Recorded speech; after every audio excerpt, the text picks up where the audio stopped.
Varapuzha അതിരൂപതാംഗം Francis Roy രചനയും സംഗീതം നിർവഹിച്ച ക്രിസ്തുവിന്റെ രക്തസാക്ഷികൾ എന്ന music album YouTube റിലീസിനൊരുങ്ങി.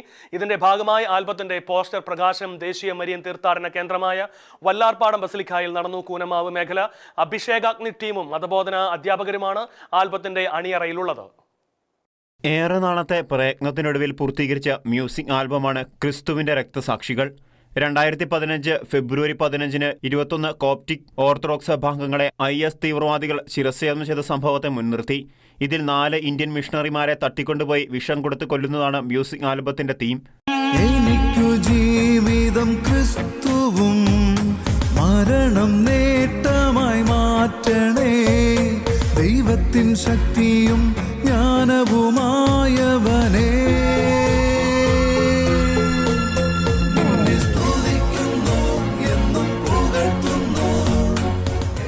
Varapuzha അതിരൂപതാംഗവും ചരിയംതുരത്ത് Velankanni മാത ഇടവാംഗവുമായ ഫ്രാൻസിസ് റോയി പനക്കൽ രചനയും സംഗീതവും നിർവഹിച്ച ഈ മ്യൂസിക് ആൽബം ഫെബ്രുവരി 15 യൂട്യൂബിൽ റിലീസ് ചെയ്യാനുള്ള ഒരുക്കത്തിനാണ്. കൂനമാവ് മേഖല അഭിഷേകാഗ്നി ടീം മതബോധന അധ്യാപകരുമാണ് ആൽബത്തിന്റെ അണിയറയിലുള്ളത്. റിലീസിംഗിന്റെ ഭാഗമായി ആൽബത്തിന്റെ പോസ്റ്റർ പ്രകാശനം ദേശീയ മരിയൻ തീർത്ഥാടന കേന്ദ്രമായ വല്ലാർപാടം ബസിലിക്കയിൽ നടന്നു. പോസ്റ്റർ പ്രകാശനം ബസിലിക്ക വികാരി ഫാദർ ജെറോം ചമ്മണിക്കോടത്തും കൊച്ചി സിറ്റി മുൻ DCP BG ജോർജും സംയുക്തമായി നിർവഹിച്ചു. ക്രിസ്തുവിന്റെ രക്തസാക്ഷികളുടെയും മിഷണറിമാരുടെയും ജീവത്യാഗമാണ് നമ്മൾ ഇന്ന് ഈ ആയിരിക്കുന്ന അവസ്ഥയിൽ എത്തിയതെന്ന് ഫാദർ ജെറോം ചമ്മണിക്കോടത്ത് പറഞ്ഞു. Shekinah news, Kochi.